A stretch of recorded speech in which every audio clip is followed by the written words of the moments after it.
नमस्ते dear students, welcome to all. स्वागत है आप सभी का पीटी एजुकेशन पे एक बार फिर से। कैसे हैं आप सभी? Fantastic 5 facts of the week में आप सभी का एक बार स्वागत है। ये सॉल्यूशन है यूपीएससी प्रीलिम्स के लिए। यूपीएससी से रिलेटेड कोई भी परीक्षा जो है, चाहे वो यूपीएससी ईपीएफओ हो, यूपीएससी एनडीए हो, यूपीएससी सीएपीएफ हो, right, any exam of UPSC, उसकी जो प्रारंभिक परीक्षा है उसमें आपको ये पूरी की पूरी तरीके से मदद करेगी। क्योंकि जीके का जो पैटर्न होता है, GS to be precisely saying, GS का जो पैटर्न होता है उसमें कई सारे फैक्चुअल क्वेश्चंस भी रहते हैं और इन फैक्चुअल क्वेश्चंस में स्टूडेंट्स को तकलीफ बहुत आती है। क्यों? क्योंकि याद बहुत ज्यादा रखना पड़ता है, राइट। तो फैक्चुअल क्वेश्चंस के लिए ये जो पूरी लिस्ट है आपके सामने, ये हम पेश कर रहे हैं। तो आज हमारा हो जाएगा ये 23rd session of facts, right, into 5। So we have completed 115 facts. मेरी उम्मीद है या मेरा जो टारगेट है वो यही है कि 200 फैक्ट्स आपको हम प्रोवाइड कर दें। चलिए शुरू करते हैं आज का काम। सबसे पहला fact, world economic outlook report. क्या है वर्ल्ड इकोनॉमिक आउटलुक रिपोर्ट? ये रिपोर्ट रिलीज करती है आईएमएफ, और आईएमएफ ने इंडिया का जो ग्रोथ रेट बताया है वो 12.5% का बताया है during the current fiscal year, जबकि ग्लोबल इकोनॉमी को बोला है कि ये 6% के रेट से 2021 में ग्रो करेगी। और 4.4% का क्या बोला है, 2022 का जो है ग्रोथ रेट बताया गया है, राइट।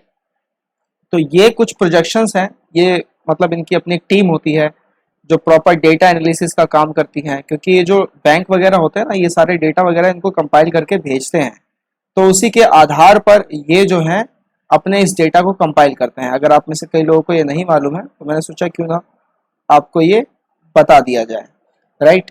तो ये कुछ ऐसी बातें हैं। इसके बाद, emerging market economies and low income developing countries had been hit harder and especially those countries which rely on tourism and commodity exports।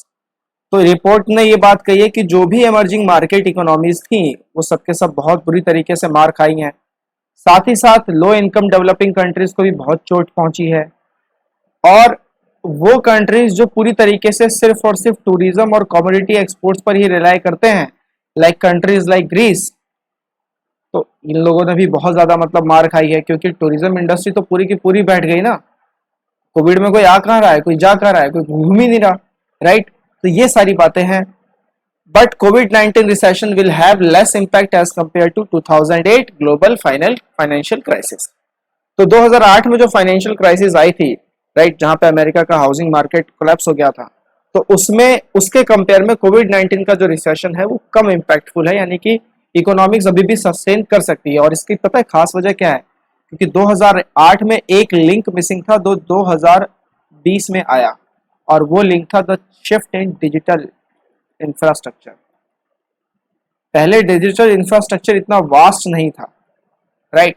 इसी की वजह से हम इतना सस्टेन कर पाए कि जो इम्पैक्ट बहुत ज्यादा होता वो बहुत कम ही रहा, अगर पॉजिटिव आउटलुक में अगर हम बात करें तो ये world economy outlook report IMF की, इसमें से कुछ जिस्ट पॉइंट मैंने आपको बता दिए हैं जो आपको ध्यान रखना है। एग्जाम के हिसाब से ये ध्यान रखना है कि इसको रिलीज कौन करता है, आईएमएफ। आपके लिए आज का पहला सवाल कि who is the current managing director of IMF. तो आईएमएफ के अभी बॉस कौन है, चीफ कौन है आईएमएफ के? आपके लिए पहला सवाल, राइट। दूसरे फैक्ट पे चलते हैं, रोबोट सोफिया। ये थोड़ा सा न्यूज में भी रहा हाल फिलहाल में इसी हफ्ते। Sophia is a social humanoid robot developed by Hong Kong based Hanson Robotics and activated in फरवरी 2016। तो एक ह्यूमनॉइड रोबोट है, राइट। ह्यूमनॉइड रोबोट यानी ह्यूमंस की तरह ही ये बिहेव करते हैं, और हांगकांग बेस्ड एक हैंसन रोबोटिक्स ने इसको बनाया था 2016 में। 2017 में इसी रोबोट को सऊदी अरेबिया ने सिटीजनशिप दी, and first robot to be given legal personhood anywhere in the world, right. ये भी फैक्ट जो है आप ध्यान रखिएगा। उसके बाद, she is the first robot innovation ambassador of UNDP. तो यूएनडीपी की ये पहली रोबोट इनोवेशन एम्बेसडर है। और Sophia is a fine example for cutting edge robotics and AI research, specially for understanding human robot interactions. तो जो human और robot के बीच का जो इंटरेक्शन है उसके बीच को समझने के लिए बहुत ही अच्छा एक स्रोत है, बहुत ही अच्छा एक सोर्स है, राइट। क्लियर? आज के लिए दूसरा सवाल आपसे पूछ लेते हैं लगे हाथों।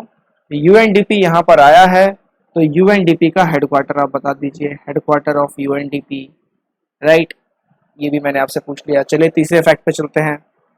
E9 इनिशिएटिव, ध्यान रखना है, E9 इनिशिएटिव अभी हाल फिलहाल एजुकेशन मिनिस्टर्स की E9 कंट्रीज जो 9 देशों मिलके बनाते हैं, तो उनको E9 बोला है। और ई बेसिकली यहाँ पे रिप्रेजेंट कर रहा है एजुकेशन को, ई रिप्रेजेंटिंग एजुकेशन। ई जो है वो एजुकेशन को यहाँ रिप्रेजेंट कर रहा है। तो 9 देशों से मिलकर जो 9 देशों के जो एजुकेशन मिनिस्टर्स है वो जब बैठे तो उन्होंने कुछ बातचीत की कि किस तरीके से डिजिटल लर्निंग को स्केल अप किया जाए, एक्सेलरेट किया जाए, जिससे कि जो SDG गोल नंबर 4 है वो मीटअप हो सके, सस्टेनेबल डेवलपमेंट गोल्स, क्योंकि उनकी भी डेडलाइन अब करीब आ रही है, 2030 में उसकी डेडलाइन है। और एजुकेशन का गोल नंबर उस पर कौन से पे है, चौथे नंबर पे है। तो is that clear to you कि इस तरीके से किस तरीके से हम जो है डिजिटल लर्निंग को एक्सेलरेट कर सके? क्योंकि कोविड के बाद क्या हुआ, कोविड के बाद यह हुआ कि डिजिटल लर्निंग एकदम से बिल्कुल वास्ट होती चली गई, डिजिटल लर्निंग एक्सपेंड होती चली गई, साथ ही साथ एडटेक जैसी चीजें आने लग गई। पहले सिर्फ एजुकेशन आया करता था, लेकिन अब एडटेक जैसी चीजें भी दिखाई दे रही हैं काफी ज्यादा। और आजकल तो बहुत ही अलग ही माहौल चल रहा है भारत के अंदर में। क्या माहौल चल रहा है पता है आप सभी को? यूनिकॉर्न्स, उसकी तो बारिश हो रही है आजकल, फटाफट धड़ाम धड़ाम धड़ाम धड़ाम से। मीशो, पता नहीं कौन कौन से, लगातार यूनिकॉर्न्स यूनिकॉर्न्स आते ही चले जा रहे हैं, राइट? तो अच्छी बात है, आ रहे हैं तो अच्छी बात है। इसका कारण क्या हो सकता है बता सकते हैं आप लोग कि यूनिकॉर्न्स इतने ज्यादा कैसे आ रहे हैं? This partnership of E9 countries was established in 1993। तो 1993 में इनकी पार्टनरशिप एस्टैब्लिश हुई थी। और इसमें मेंबर नेशंस के एक बार नाम देख लेते हैं, बाकी तो हल्का सा यही है कि आपसे सवाल कुछ ऐसे बनेगा कि recently E9 initiative is in the news, which of the following is related to the E9 initiative. या फिर ऐसे भी बन सकता है कि which of the following countries are in E9 countries, तो उसके फिर नाम दे देंगे 4-5 कर करके ऑप्शंस में, राइट?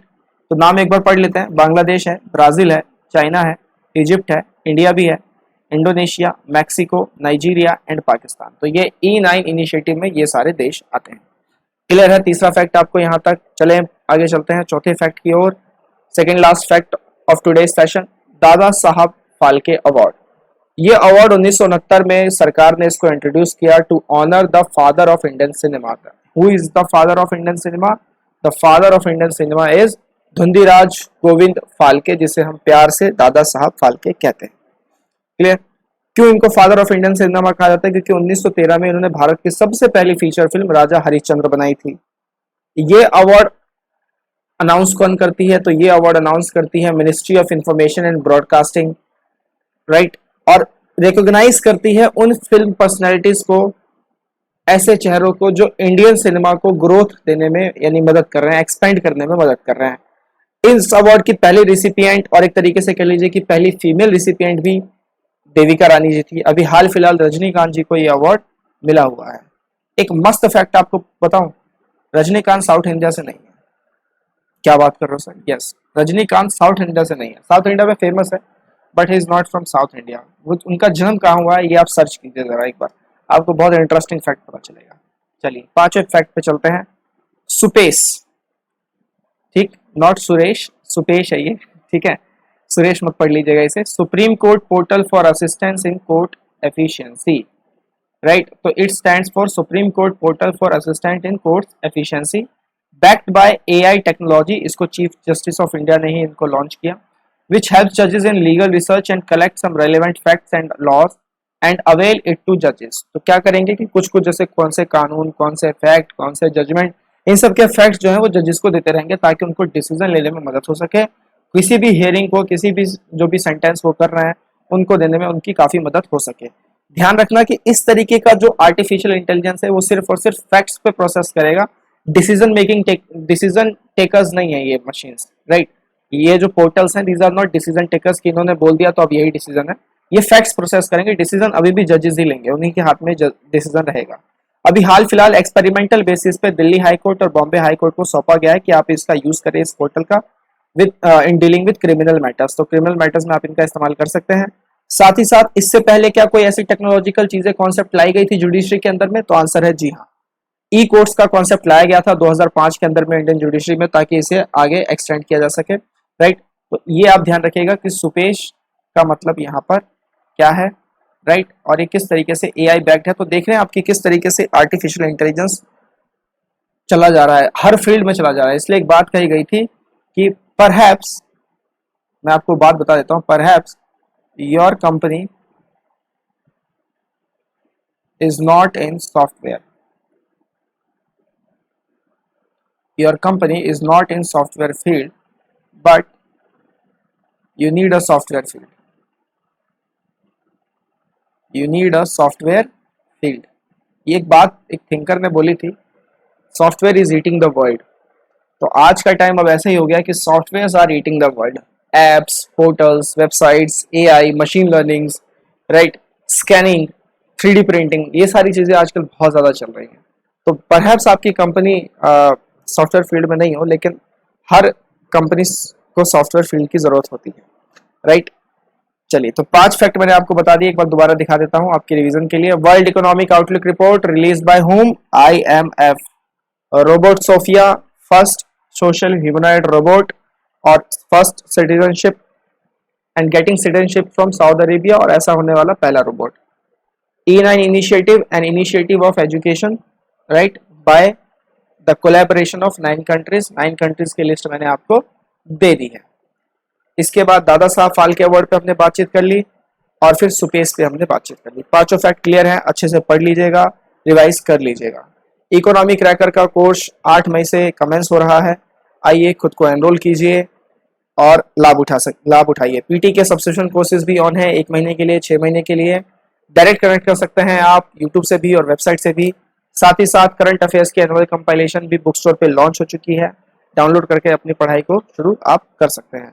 हम इसी तरीके से मिलते रहेंगे, बढ़ते रहेंगे. टिल देन टेक केयर, नमस्ते, जय हिंद.